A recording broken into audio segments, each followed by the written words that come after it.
Good afternoon, all. Welcome to the webinar series hosted by the Cybersecurity COE of Future Focus Infotech.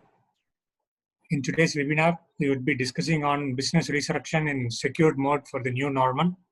And Dr. Harish would be taking us through various topics like cyber sanitation, business continuity, disaster recovery, and cyber risk assessments. So before I hand it over to Harish, few points to the participants. All the participants are requested to be in mute mode during the entire webinar. In case of any queries or questions, you could post them through the chat box to the host and the co-host who can take it up at the end of the session.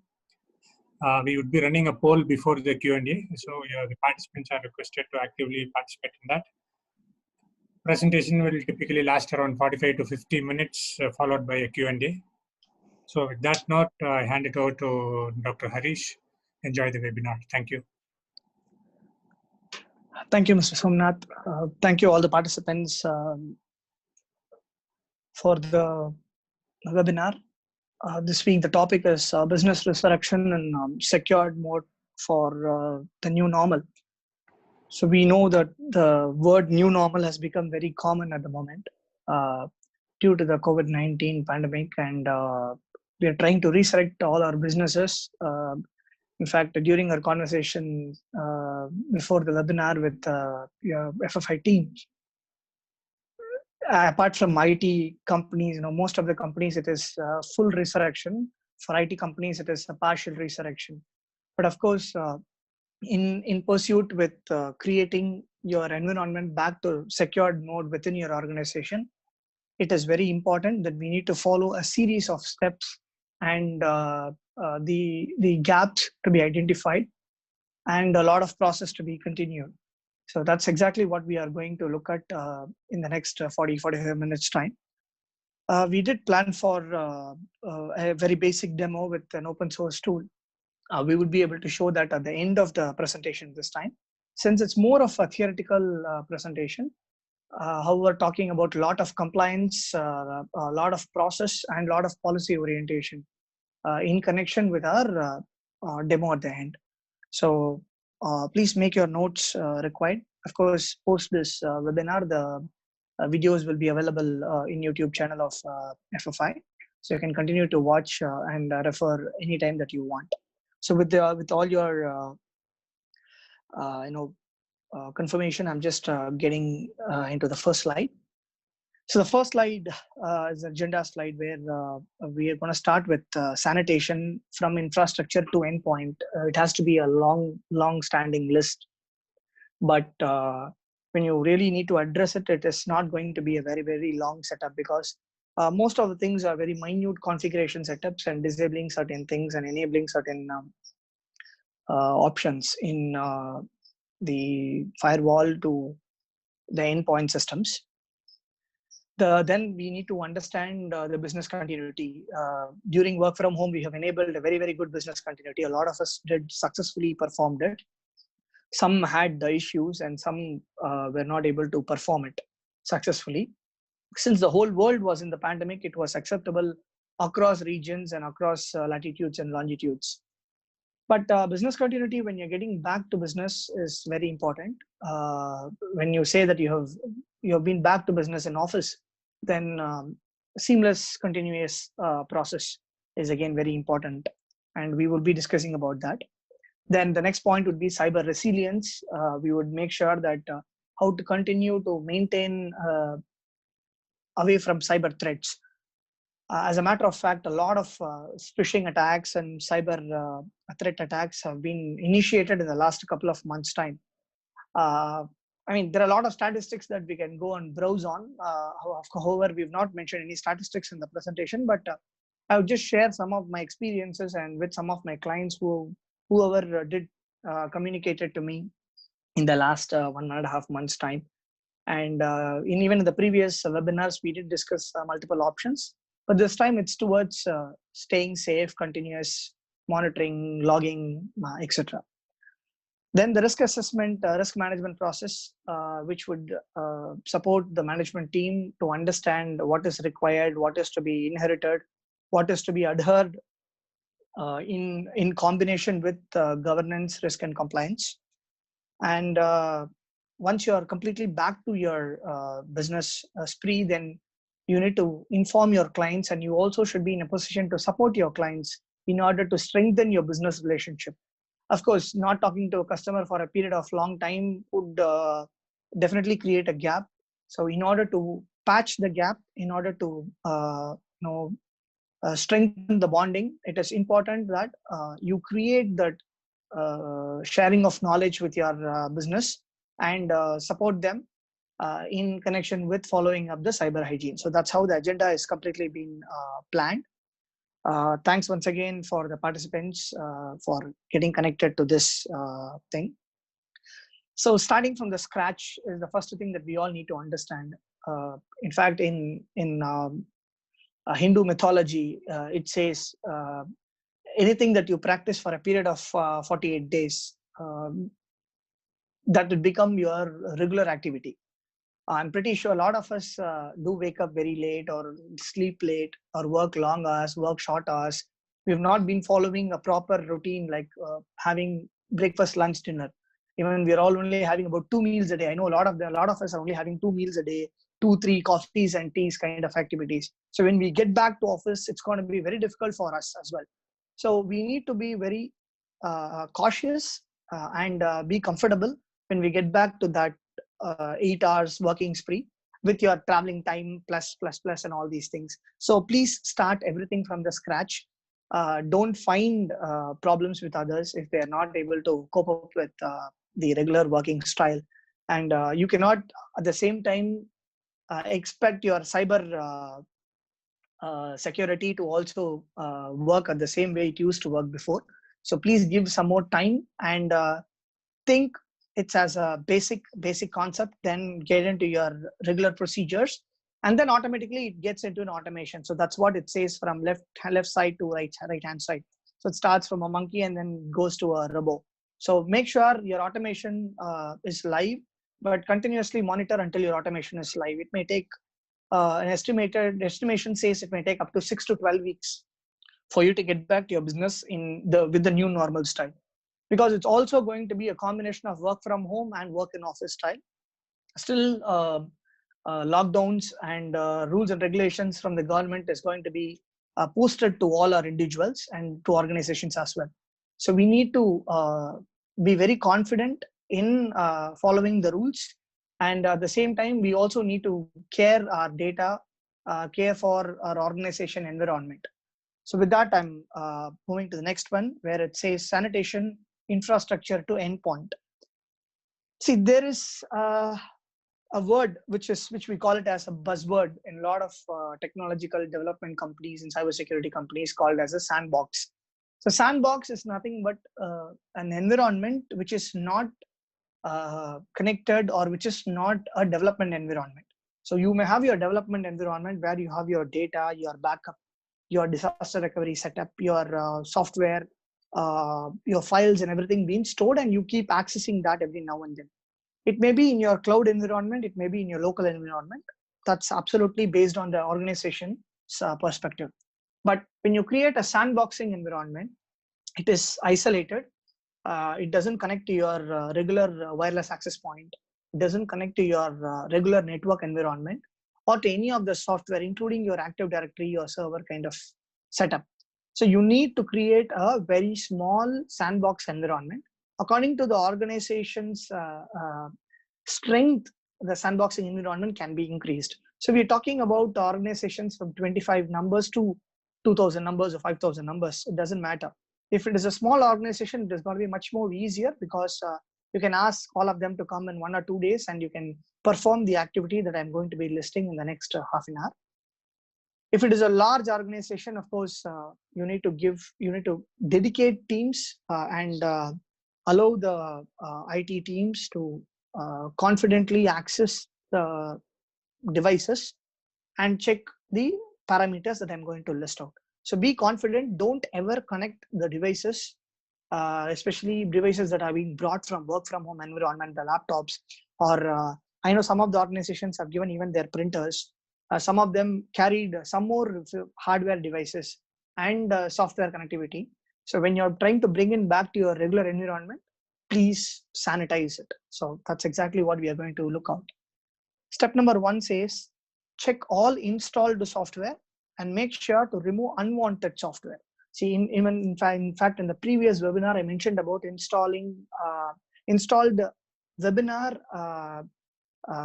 says remove WinRAR free version, right? Because WinRAR free version has got a vulnerability. Similarly, a lot of people have kids at home, and for them, you might have installed games, or you might have watched a lot of videos, movies. Of course, it's inevitable. You can't sit in a four-walled room and keep doing work continuously. So every organization understand that it is also a psychological issue for any individual. At the same time, it is important you need to check all the installed software according to your approved software policy. If you don't have an approved software policy inside your organization, please write one. Because you need to configure work from home and also working in office environment simultaneously.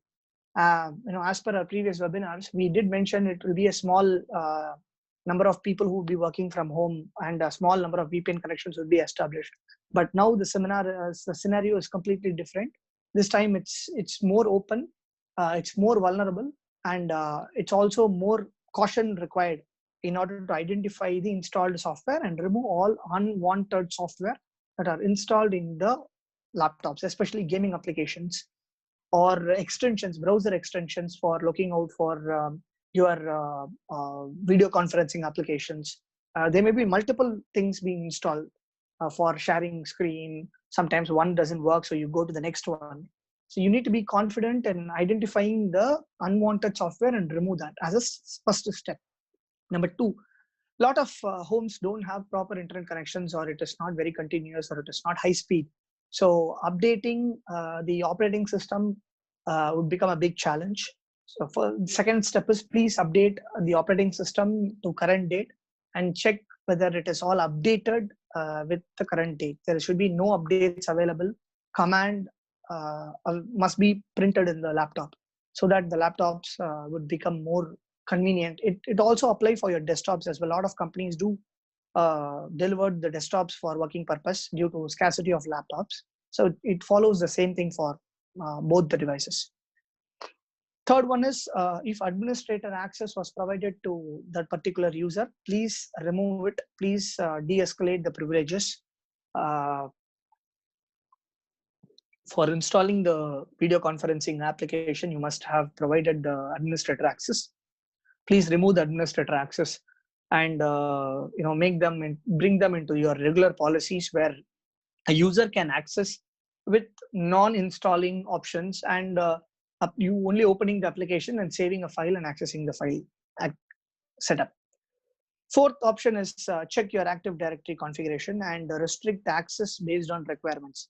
Sometimes you may have to allow them to work from home 3 days or working in office 2 days.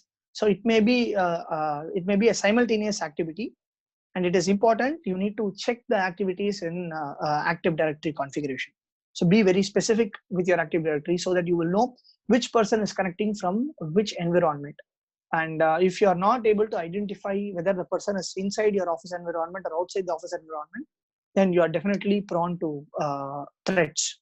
And hackers are really intelligent today, and they know how to intrude into your networks and to steal your data. So please separate it. That's what the next step is. Remove a VPN client and configuration if no more work from home is going to be provided for that particular device. That's very important point. If it is a desktop, generally you don't allow a person to carry the desktop every day. So once it's back to your office environment, please remove your VPN client, and also remove the configuration setup for work from home environment. Laptops, when you provide it on the particular days, have it escalation point, so that it may hardly take about 2 to 3 minutes for one access to be provided, but it is advisable to have such environments. If it is in a larger organization, you may always look into it and ask your administrator to check whether it can be a mass acceptance or it can be a team activity. Then change all the passwords, remove saved passwords with browser. So a lot of people have the habit of saving their passwords, personal passwords, in organization laptops. please remove all the saved passwords with the browsers. At the same time, we also remove the cache memory, clear the cache memory, clear the browser history and cookies. That would also help the organization remove more tracking of advertisements. In case if the visited website is allowing somebody to track based on the cookie information, it can be stopped. That's a better idea. Fourth option is remove access to shell and USB access. If you have provided USB access, then please remove that. Or software might be installed using that, or data transfer might have happened using USB drives. So generally in organizations, we don't provide USB access, and we also disable the complete USB where people also cannot charge it. And it is always better to remove the shell and the USB access when they are back to office environment. The last option is check for open ports and remove unnecessary ports.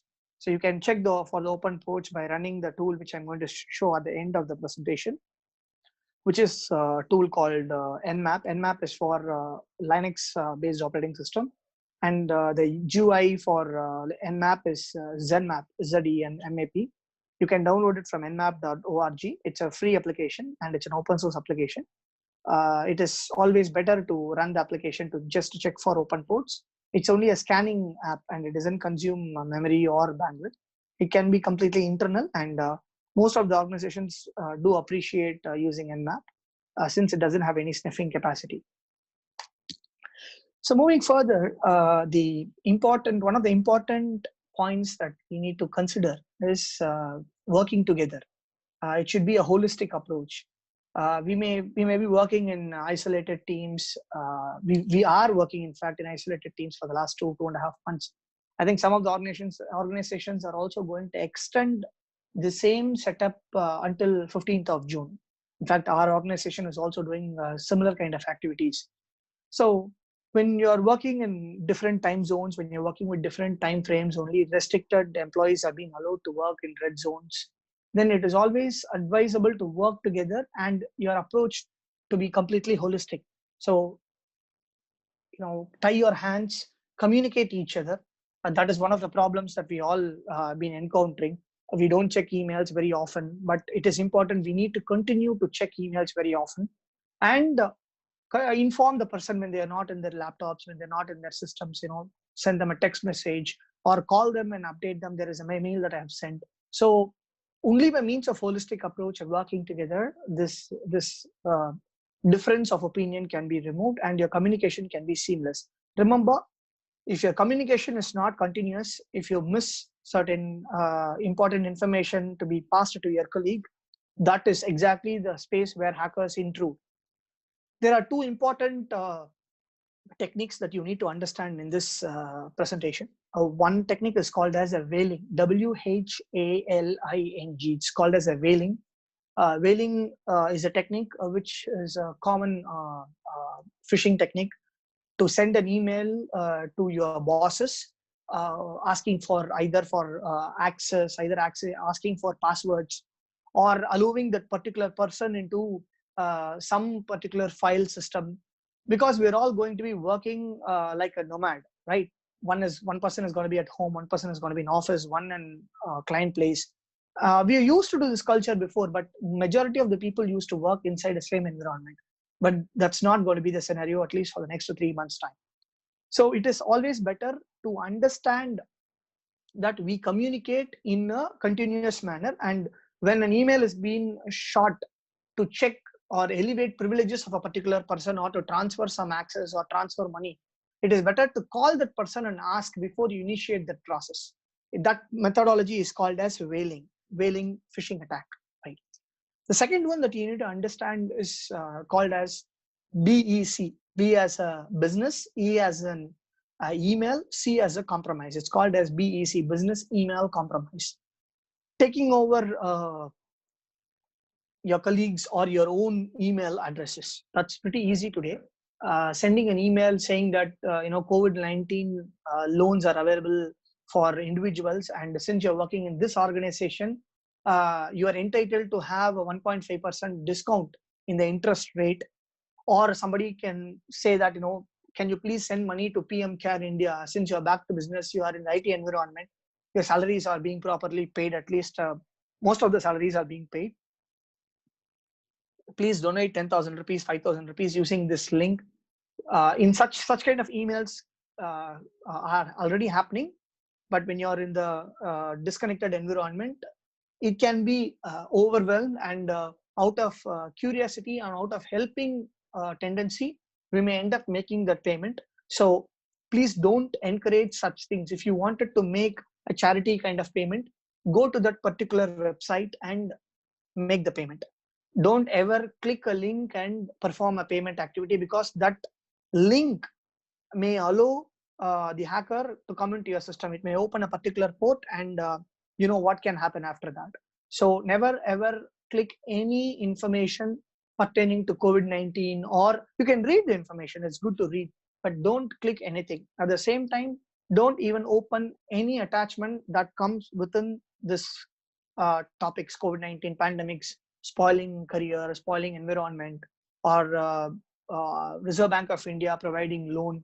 Just to let you know, the Reserve Bank of India has no authority to provide loans directly to any individual. It is always the banks who communicate.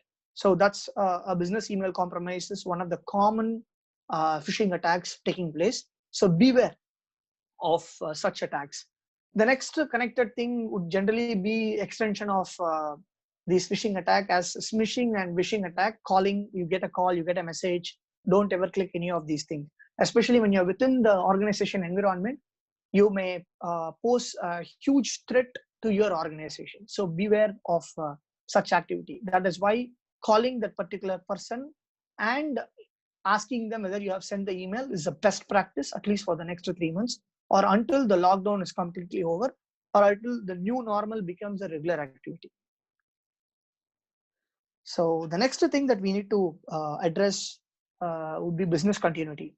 A lot of us know that business continuity is the core of IT environments, IT businesses, and of course, today it has become a very common thing in any company where there are following digital practices. So this business continuity we are going to talk about is post-lockdown, list of activities. The first thing on the list is check backed up data in local and centralized server for correlation. So remember, lot of people were working from home, we know that, and they might have created a local backup inside the system. Due to lack of internet connection, they may not have uploaded the data into their centralized server or to your cloud environment. So before you get them work into that normal practice, train them or circulate emails to check whether all the local backup are being backed up into the centralized server or into the cloud environment. That's very important. If they have not done it, then you don't know when you will lose a problem, when you will get a problem, and you will end up losing a huge chunk of data that was created for a very long time. Effort would completely be lost. And remember, correlation based on time frame is again very important. So check that correlation based on updates that are taking place. Typically, you can have a cycle every 3 days. You can check all the employees backup, whether it is all being done and dusted, until you get back to your regular practice. Second thing on the backup is check your hot and cold backup for immediate restoration drill. So your hot backup is generally the backup that is performed during your work timing. If you're working in a database, if you're working in a file, that file would get backed up immediately, simultaneously when you're working. Backup is taking place, then that is called as a hot backup. When you complete the work and then initiating a backup is called as a cold backup. So whichever you wanted to check, please check and perform an immediate restoration drill to check that the correlation is performed properly, and whatever data that was created, whatever data that was accessed has got a proper time chain when you perform the restoration drill. Point number 3 talks about check for disaster recovery, performance and resistance, and bring your disaster recovery DR to live and test your DR whether it is running properly or not. Generally, organizations have the practice of testing the DR every 6 months. Of course, if there are more transaction takes place, then they do a testing every 3 months. You might have a chance that you missed during the lockdown. So take this opportunity. Once your backup is all being cleared and the time chain is checked, then please perform a disaster recovery and check the performance and resistance. Then please update all developed data during your work from home to centralized server. So you need to update all software. It's not only operating system, any software that the vendor might have released a patch and update. So it is always advisable to please update all the software running in the system, and also make sure that the virus definitions are being updated up to the latest day you're checking in, up to date. The fifth option is going to be provide employees with short training to accustom to organization cybersecurity policy. You need to remember, check the latest cybersecurity policy, and please provide them on 1 hour training or 2 hours training. It can even be by means of webinar or direct interaction. But please provide them the short training so that they can bring themselves back to business. See, in office, we used to follow a lot of things before the pandemic. We used to lock our screens. At home also, we need to follow that. That's what we mentioned using our previous webinar. But we don't follow a lot of other activities. Since we have been working from home, we have been on our convenience, and we don't have a proper environment. A lot of us don't have a proper environment at home to really work. In fact, one of my relatives have converted their bedroom. In fact, they've removed the half side of the bed and were sitting in the ground, and they made the cot as the laptop place, and they were working like that. So some of the other activities to be performed in order to keep yourself comfortable during your work at work from home. So please provide those short trainings to all the employees. Then initiate cybersecurity safe habits from scratch to all employees by sending regular emails. Please restart your email processes and update them with the policies and procedures defined earlier, and upgrade it according to the current environment if required. Please elevate the problems to your boardroom for effective discussion and result orientation. The management may not have participated in a lot of problems that was advised by the system administrators on the people who are working from home, especially people who have a lot of configuration based work or development based setup. They might have continuously be in contact with the system administrators or with the cybersecurity teams, and those problems might not be reaching the boardroom for discussion. So please create proper reports and elevate those problems to reach the boardroom, and that would definitely provide a lot of insights, and a lot of budgetary requirements can also be sustained, can be addressed, and can be allocated. Since it's a start of the new financial year, one way or other, it is positive and negative. Organizations where they've allocated funds for cybersecurity activities should have to be immediately utilized in order to strengthen the cybersecurity environment. So next thing talks about cyber resilience. Now we know sanitation is completed. Then we've also performed business continuity. We're working together. We understand the basic phishing emails. Once you're clear with all is done and you're back to your new normal, like your new normal has become a practice now, you need to very confidently perform a lot of configuration setups to adhere to the cyber resilience policies. If you don't have a cyber resilience policy, probably it is time for you to create one.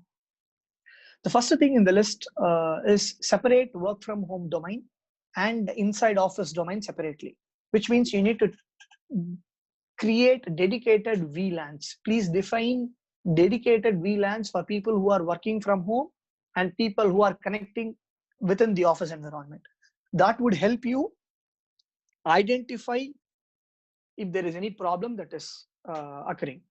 For example, there is an intrusion that is taking place, and you imagine that the person is working from home, but the person is inside the office, then that itself creates a huge chaos inside the environment, inside the office environment. So it is better to allow dedicated VLANs and allow those particular people who are trying to work from home through that virtual LAN, and people who are connected within the office through a virtual LAN. Inside your premises, if people who are connected using Wi-Fi create a VLAN for that. People who are not connected using a Wi-Fi, create a VLAN for that. So that would make sure that your organization has got a few VLANs. When there is a problem, you will have restricted number of users to identify where the problem was originated, and that should be continuously practiced. That's why the word cyber resilience is coming into existence. The third point would be, please reconfigure all wireless access points.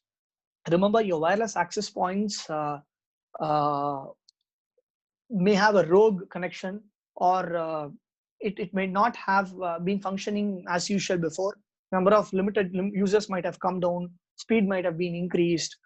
Everything is a problem. If there is a spike coming down or going up, it's definitely an issue. So please reconfigure all wireless access points, and please recreate the passwords, reset all the existing passwords and recreate new passwords, and provide, according to the VLAN separation, the passwords to particular users so that they would have their connection.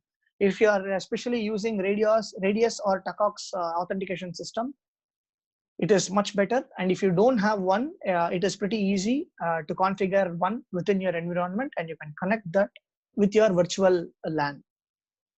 The fourth point has got multiple connections. This is particularly for people who work in indigenous applications or application belong to a client environment. So please check application security vulnerabilities due to configuration changes.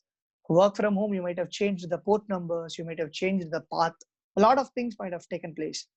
In order to bring it back to your regular working style, first thing that you need to check is your configuration management. Check whether the port numbers are right, whether you might have used a local port or you might have used a port which is diverted to from a cloud environment. Allocate those port numbers that you used to work before the pandemic. So that's exactly your configuration management comes in. People who are working in infrastructure where you have opened up a lot of ports for particular application to be accessed, probably you can restrict those port numbers and allocate it for some other activity and reduce the bandwidth issue. Point number 2 would be sensitive data handling. Encryption might not have processed clearly. So it is important that you need to be confident in accessing the sensitive data. So make sure your encryption is always live and you are connected using secured environment, secured connectivity. The third option would be session management closure.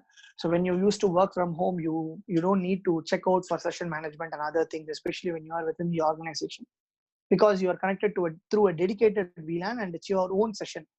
Through that your own session, other systems cannot be easily connected. But within an environment, since everybody is connected to one particular VLAN or to particular intranet, if a session is not being properly closed in the application, it may allow an intruder or even an insider to crawl within the network.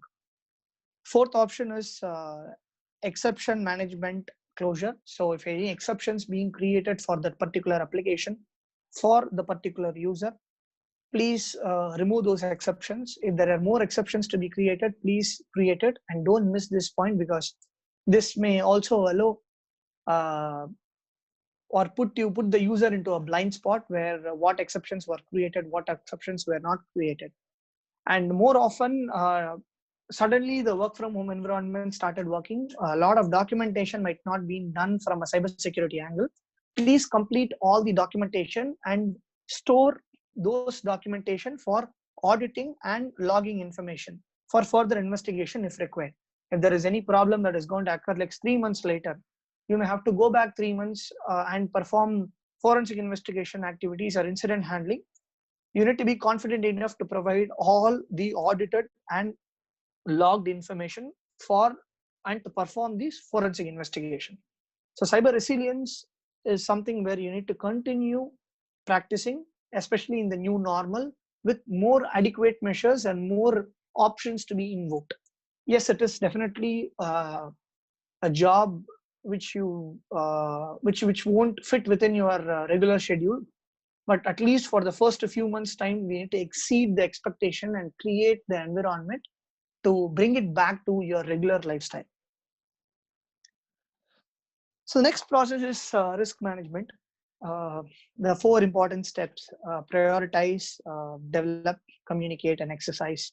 So please prioritize your risk. We will be talking about risk assessment in the next slide. And develop documentation, whatever risk been identified. Then is communicate to the right stakeholders for immediate response. And once it is being communicated, please exercise it.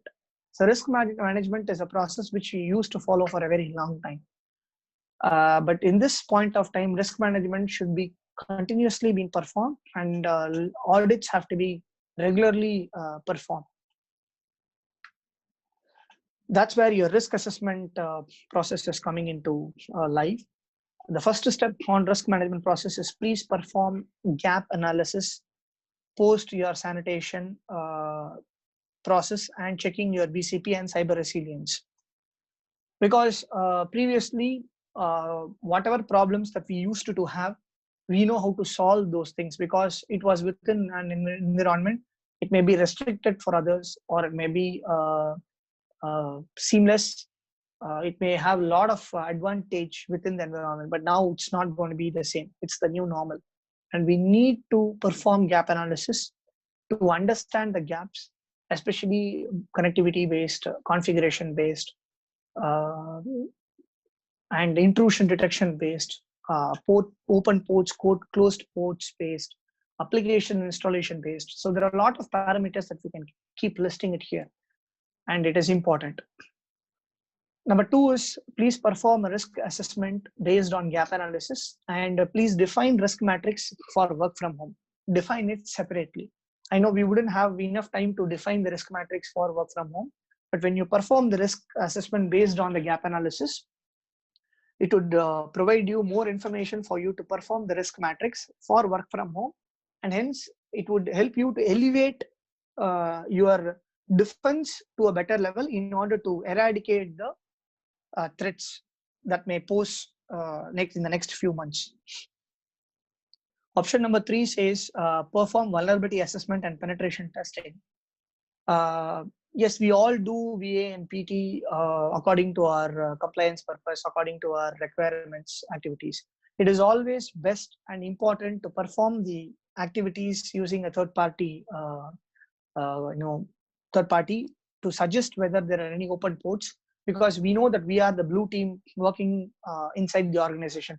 We know exactly where the holes are not, but we only know what is there in the top layer. We generally don't go very deep into the technical stuff and understand the vulnerabilities, especially when you're updating a lot of activities and when you're concentrating on cyber resilience and following up, updating the policies and procedures according to the standards and protocols. It is always better to allow a third party to perform your gap analysis, your risk assessments, your VAPTs, and of course, perform internal audits based on the reports that are generated. So it should be a series of steps starting from 1, 2, 3, 4, and it should be completed within a very, very short span of time. You perform a gap analysis today, then you perform a risk assessment after 3 weeks. Then you perform a VAPT after 6 weeks or 8 weeks. Then your internal audit is coming in. Then there is no use in following the risk assessment process. However big the organization is, you need to have a very tight framework. You need to close it in such a time that it should be, everything should be completed, including the mitigation plan to avoid data threats from our exercises within a span of 6 weeks time, a maximum. And please check for your quality control followed by a respective organization. So if you wanted to go for your ISO compliance or PCI-DSS or HIPAA or SOC compliance or any of these things, it is important you follow all these things, all the list of items mentioned in the risk assessment, prepare your right documentation, and within the span of maximum up to 6 weeks, and call your quality control company to come and perform their external audit, get your new normal habit. So the important thing here is the time frame. So you cannot think, nothing has happened, we are not being affected, we are not being attacked. It doesn't mean that you are safe, especially when you are coming back from an environment where you've not been used to. So more than 60 days, we've all been working from home. I mean, after a long time, I found a lot of people who are driving cars in the road are driving pretty erratically because they've not been touched their car for a very long time, or they've just switched on power on the car just to make sure that the battery doesn't go down. But I'm able to see that they are really not driving the way they used to drive. So just imagine that for driving a car, it's like that. For work environment, it's even more susceptible to attacks. So cautious in addressing it. Of course, we also need to care for our business and the business relationship where there was a huge gap being created because of non-communicating with the clients or not being regularly communicating with the clients where we used to before the lockdown. So it is better, please interact with your customers. And if you have created a new product for your customer, your client is in pursuit of creating a new product, share your cybersecurity practice, your impact that you have followed starting from sanitation to uh, risk assessment, and make sure that the marketing team is being given the right information, your marketing team and your marketing team of your client, that would help you to strengthen your bonding between yourself and your company and your client's organization. Management of operations, which is again very important. Whenever you're trying to move, you're trying to update something of your client, intimate them very carefully and ask them to follow the series of steps. Set the policy, say that we have upgraded your policy, you have upgraded your terms and conditions, please look into it. If you have made a change into your force majeure clause, ask them to look at that clause and ask them to comment about the clause, and you provide more support from the cybersecurity angle so that the organization would be able to perform as usual with your client in especially terms of bonding and relationship. So we have come to the last slide of the day, which is cyber hygiene. We mentioned, listed a lot of options. It is important to follow how we brush our teeth every day after waking up in the morning. Likewise, we need to follow your cyber hygiene and cyber habits, especially for the new normal to be a practice. It may take up to 12 weeks. And even after 12 weeks, you need to follow that until you get to a comfortable level based on organization, based on the strength, based on location, geographic changes. Things may go good, may go bad. So we are not in a position to predict how it is going to go. But it is important we follow the cyber hygiene, like how we brush our teeth every day after waking up from the bed or some going to bed. Just follow that as a practice. So with this, I would move forward into the demo of showing you the Nmap application, which is the GUI and ZenMap. So allow me next 15-20 seconds for me to switch on the application.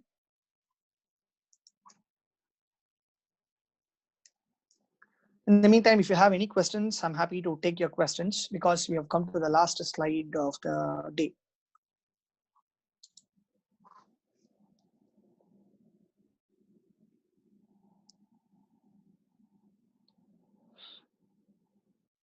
It may take some time for the application to boot because I'm just running multiple applications in my laptop.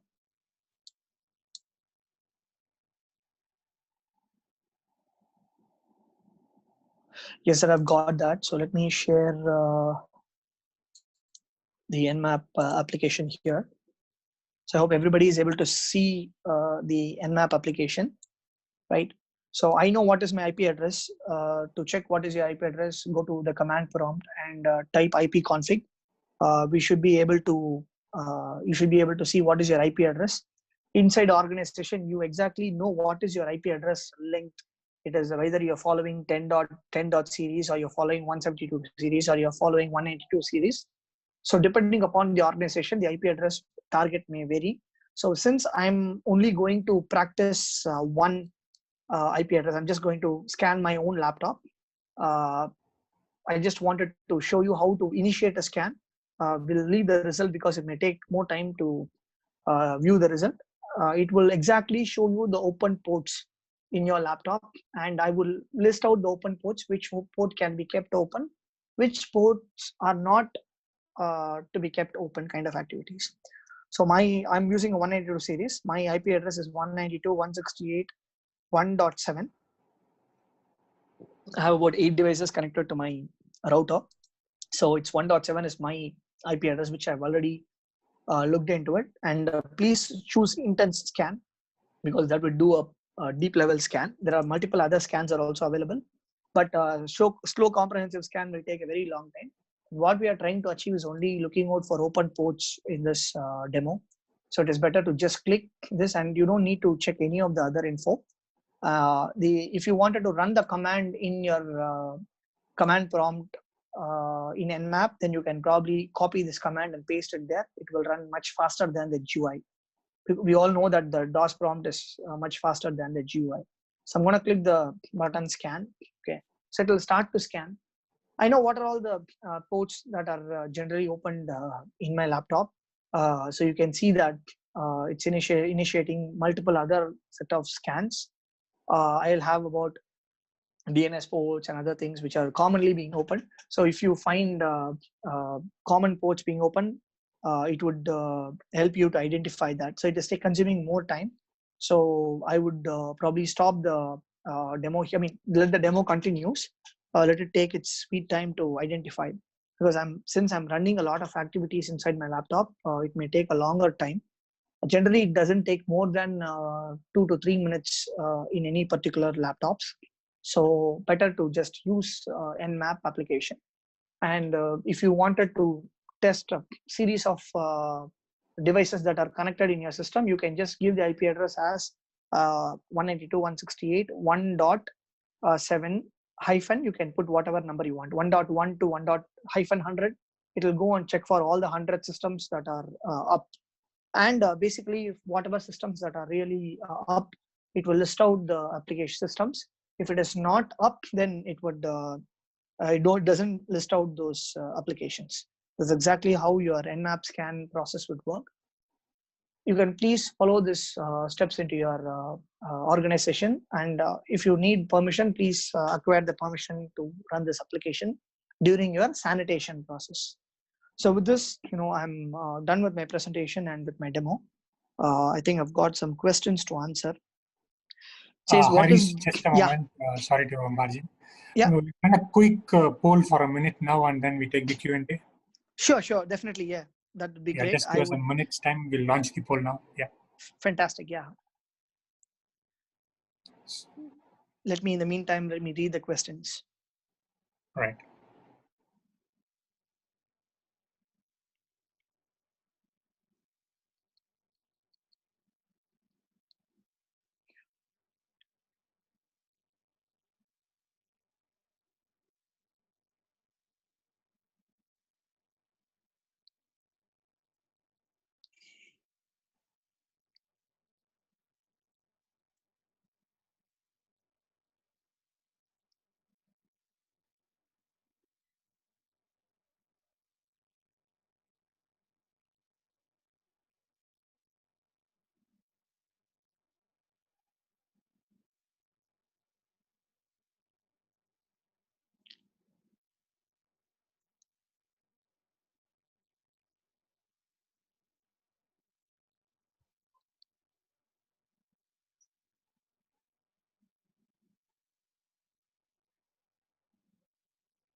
Yeah, thank you. We could end the poll now.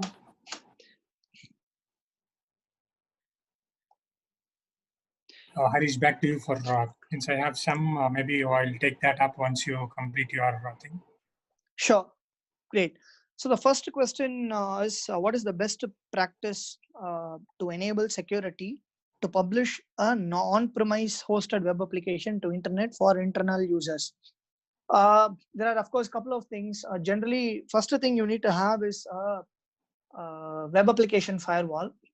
Most of the organizations do have a network firewall, or otherwise called as a gateway firewall.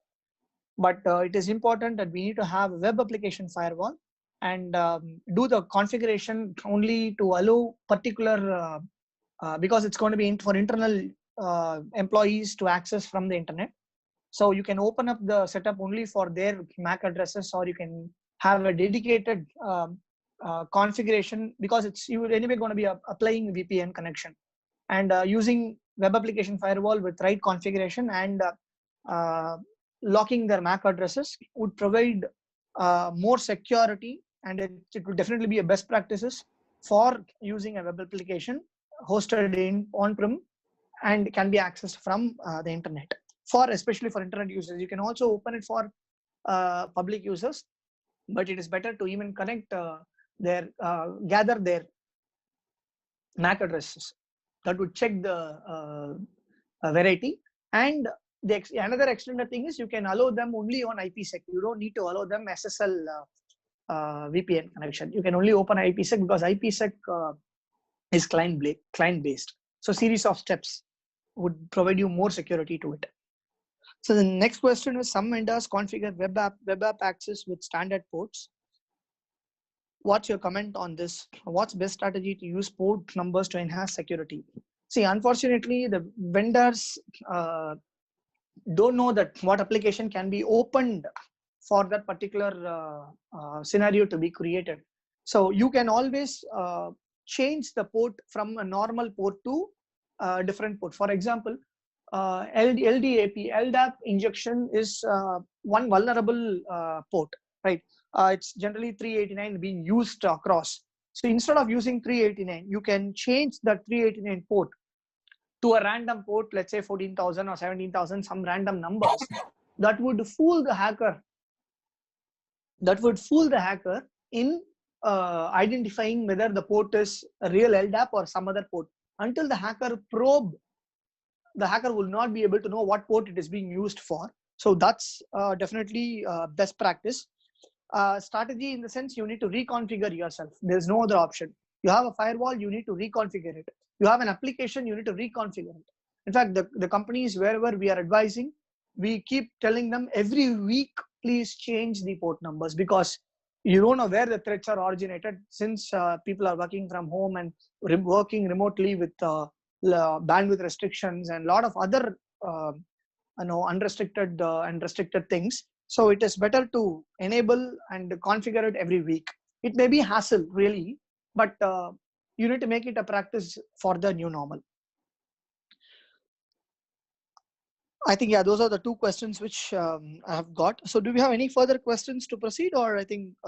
Yeah, we have one question, Vish. Sure, please. This Nmap, which we saw demo, is an open source. Right? Yeah. So there may not be releases or versions very frequently by the OEMs. So what will be the impact on the results of this scan due to this?